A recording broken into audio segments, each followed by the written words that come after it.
Hey guys, it's Madison and it's currently Friday afternoon, which means it's currently the first day of my 3-day weekend. Originally, I had a plan for this weekend to be kind of an intensive reading challenge for all 3 of my languages. However, when I woke up this morning, I had the beginnings of cold symptoms. So kind of scrapped that plan because I did not want to push myself to do any sort of intensive challenge while I'm getting sick, nor do I want to feel pressured to try to film myself doing stuff while I'm feeling terrible. So what I'm doing instead is doing kind of a mini immersion weekend instead, a very low energy mini immersion where I'm just going to try to watch some content in my languages, especially Japanese, because again, I'm traveling to Japan soon. And then after this weekend is over and after I'm feeling better, I'll report back with updates of how this weekend went and what I thought of the different stuff that I watched. So that's the plan for this weekend. I'm gonna go ahead and start diving into watching some stuff and just resting now. And I will check back in with you guys at some point in the future.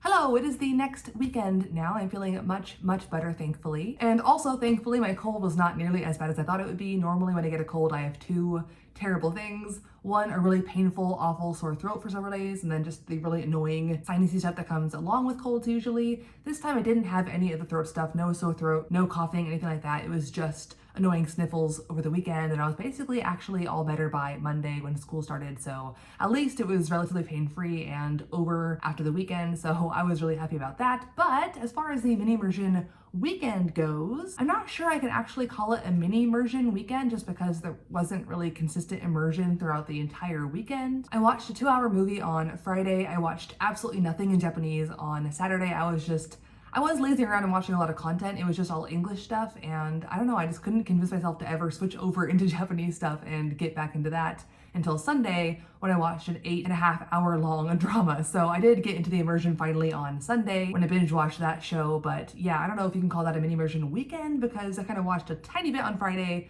nothing on Saturday, and then a ton on Sunday. So whatever you want to call that, mini immersion or not, that's what happened last weekend. I am, again, very happy that I did watch 10.5 hours of stuff over those 3 days, even though, again, it wasn't what I was imagining, doing stuff every single day consistently, but again, I'm still pretty happy with what I did manage to do. And so I'm going to finish out this video by describing not only the 2 shows that I watched this weekend, but also kind of just a general ranking of all the things I've watched in the month that I've been back so far and kind of what I've found that I prefer or don't prefer in terms of Japanese content in general. First of all, I wanted to mention Comprehensible Japanese, which is a YouTube channel. I didn't actually watch any videos from this channel this past weekend, but since coming back from the States for winter vacation, I've been watching it quite a bit, and I found it really useful in getting out of my kind of rusty, dusty state that I was in after kind of ignoring Japanese for around 6 months. And before that break, I was basically very low intermediate or kind of upper beginner-ish level, and so I definitely kind of lost a bit of my knowledge over the 6 months, and so Comprehensible Japanese has been really nice for getting my brain used to listening to Japanese again and kind of being able to once again pick out words and phrases and understand things and refamiliarize myself with kind of the basic words and phrases and structures that I had kind of not been looking at for quite a while. So that I think earns the title of the most helpful resource I've used since coming back. But in terms of like fun, engaging, just entertainment content, like made for actual native speakers of Japanese, the first thing that I watched was Howl's Moving Castle. This was the one movie out of all the movies and shows that I watched in the past month that I've actually seen before. I watched it once for the first time in middle school, like at school, remembered liking it then, and then in college or grad school, or I don't know, at some point around that era, I remembered that show, thought I should watch that again, and re-watched it for the second time then. Now, in middle school, because it was at school, we watched it dubbed in English. In college, I have no idea actually if it was in Japanese or in English that I watched it again. But a few weeks ago when I watched it for the 3rd time, it was in Japanese for sure. Now, even though it was my 3rd time watching it this time around, honestly, I didn't really have any memories of the actual plot from the first 2 times of watching it. I knew that Sophie gets cursed and becomes old somehow and like kind of goes back and forth at times. I didn't remember like why or like what really happens in the movie beyond that. I knew there was the castle, of course, and I recalled like the general like moving of the castle around, and that was kind of cool. But as far as like the main characters and like their motivations and what they're trying to accomplish, it was all very foggy in my brain. And when I watched it again, I realized why, and that's because it's vague in the movie too. Like Howl, I don't know, I don't get why he's doing what he's doing or like what exactly he's doing. Apparently there's like war going on. It's really unclear like who is fighting who and who is right and who is wrong or why they're fighting at all. But Howl does not like fighting. He wants to stop the fighting, and so he goes and fights the fighters.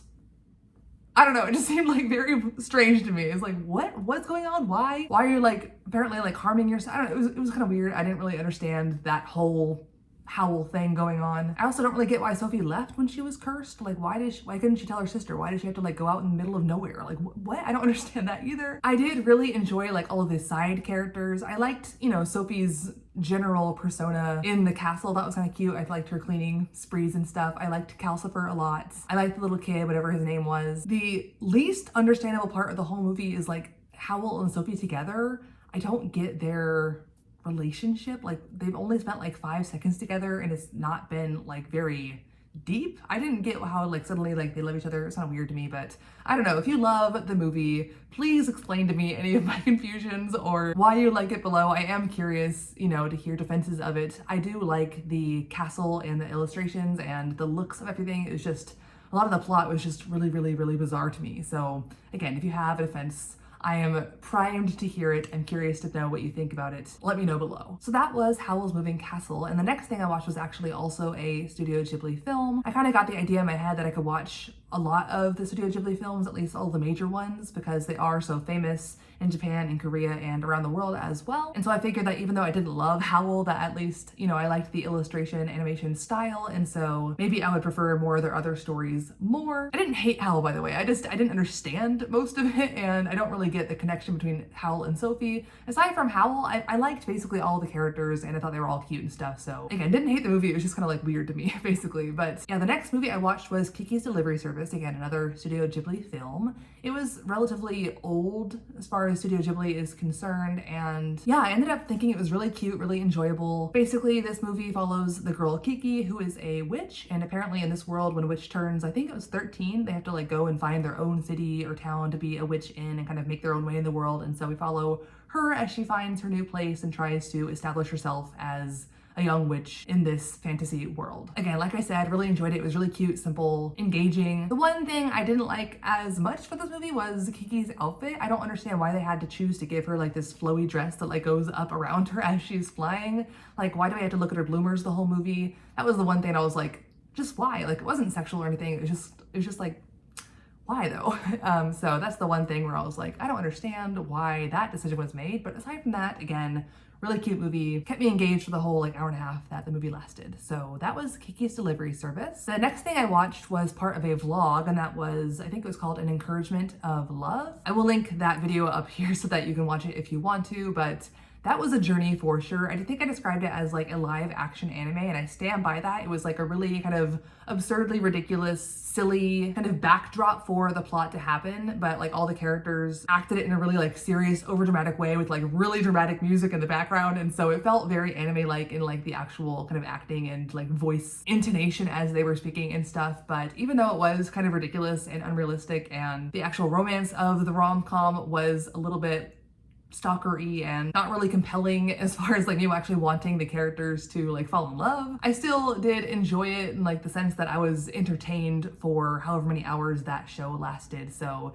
despite its ridiculousness and the constant feeling of what the heck am I watching that I felt throughout the entire show, again, it did keep me engaged. And so in that aspect, it got the job done, even though it's not necessarily the type of live action show that I would typically go for in general. So those are all the things I watched before this weekend. Now moving into what I actually watched during this past Minimmersion weekend. The first thing was on Friday night, and that was Spirited Away. This was another Studio Ghibli film, and I think it is one of the more well-known / well-loved films from Studio Ghibli, so I went in with a lot of anticipation. And as I watched it, I think for the first half, I was like, wow, this is my favorite Studio Ghibli film so far. And the second half just kind of fell off the rails for me personally, at least. I can see why this movie is very well-loved, well-known. It's like a really kind of fantastical, creative world that you get kind of thrown into. The main character, whom I'm totally blanking on her name now, but she goes with her parents. They're moving to a new city.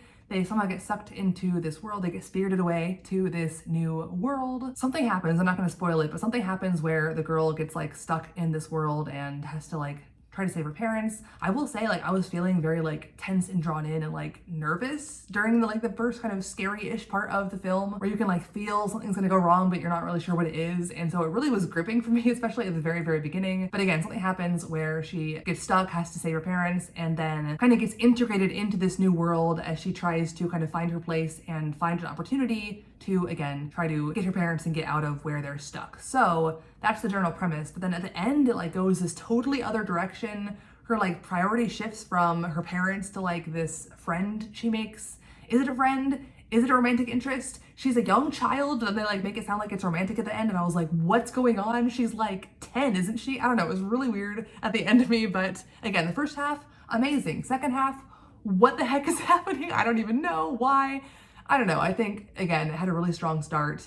For me, didn't really enjoy the ending. Once again, if you are a lover of this show, explain your thoughts, defend your movie in the comments. I will listen. I will gladly read what you had to say.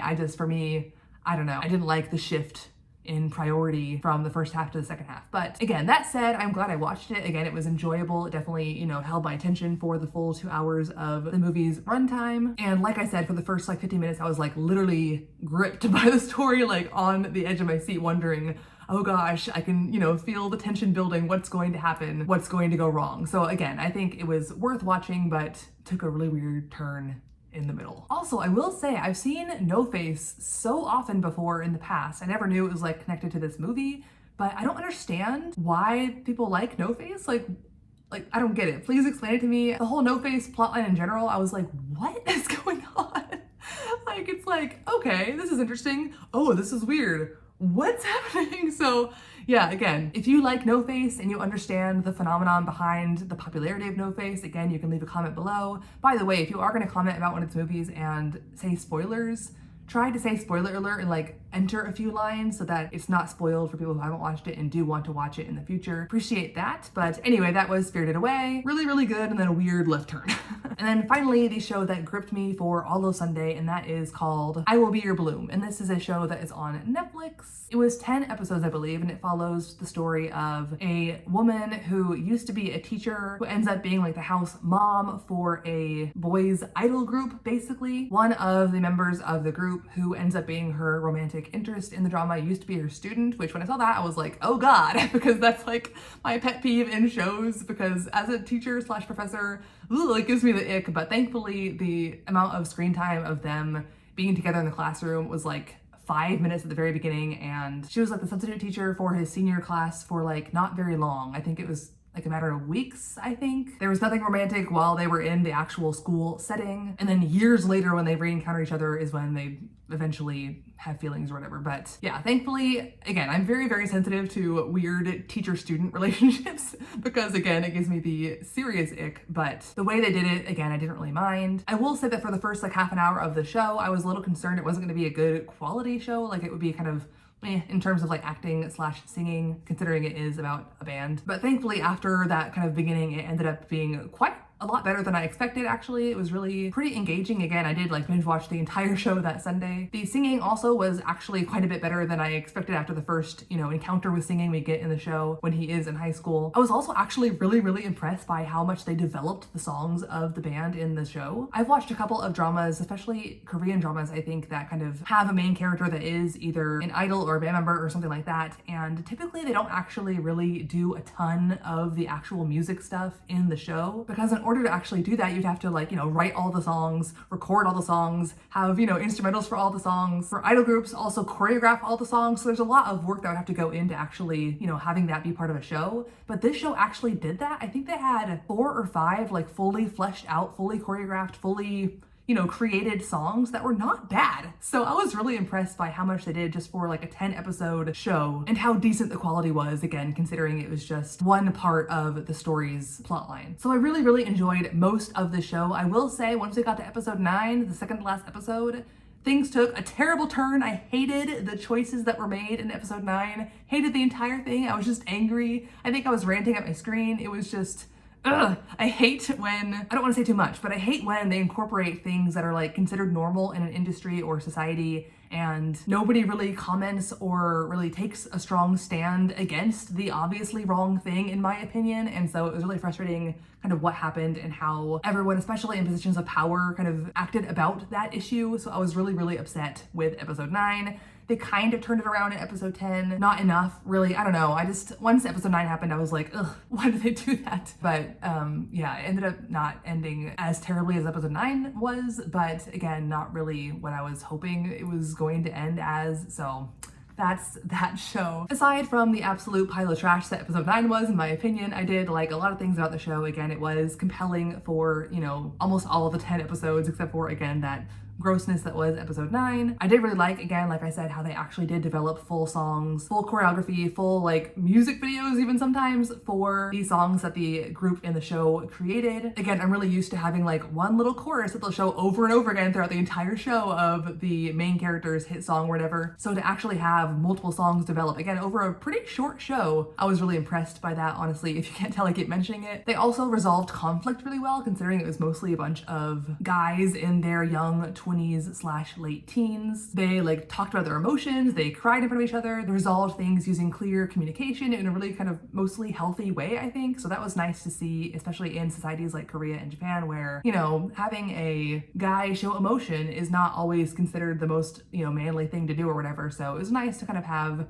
that be really accepted and displayed throughout the entire show. And if I turned a blind eye to the ending/episode 9 in particular, then I did really enjoy the show for the most part. So that was my long rambling analysis of all of the shows that I've watched over the past month-ish after I've come back from winter vacation. If I had to rank them in order, I think I would put I Will Be Your Bloom at the top, despite its horrible, terrible episode 9. I hate to rank anything last, honestly. I didn't hate any of the shows. I think I'm actually gonna put Howl's Moving Castle at the bottom, just because despite my love for Calcifer and some of the other side characters in that show, the whole story behind the plot was just so vague, and I don't really like Howl or get what he stands for. Don't understand why he and Sophie like each other. I don't know, all those things kind of just count against it, and so I guess it has to go last. I think I'm gonna put Kiki's delivery service at second, just because it was very cute. I didn't really have anything that I really couldn't stand about it, except for the weird outfit choice, but beyond that, I enjoyed it. It was kind of fun, engaging little story. So that is second. In third place, we'll go An Encouragement of Love, and in fourth place will be Spirited Away, unfortunately. An Encouragement of Love was a bit kind of cringy and overdramatic, but you know, it was still compelling despite those things, and so that's why it's going in third. And Spirited Away might have been at the top of the list if it didn't take that weird turn halfway through the movie. It just, that kind of turned me off to the whole thing, so couldn't really recover after that point. But again, the first 20 minutes were so good. The first half in general was pretty good, and then it went in a weird direction. Let me know what you think of my rankings. I think honestly, through this journey of watching these 5 shows, I've just really learned that I tend to prefer live action stuff. I tend to be a lot more engaged and compelled by actual people's faces on the screen acting, and I found that I'm just a lot more forgiving of pet peeves or plotline weirdness or that kind of stuff in a show if it is actual live people versus just an animated show. So I guess the key takeaway is, in the future, I should try to find more live action stuff that interests me to watch versus trying to watch a ton more animated stuff, even though there is so much animated content in Japan, so I really want to like it. I just don't think I'm generally a huge fan of it. So I think I will continue to watch occasionally a Studio Ghibli film, because I do want to have like a general working knowledge of the most famous Studio Ghibli films, but I'm going to spread them out a lot more between other live action shows that I find, again, a lot more engaging in general for me. But yeah, that's enough rambling thoughts from me for one video. Let me know what you thought about my thoughts down below. I will see you guys in the next video, and until then, annyeong.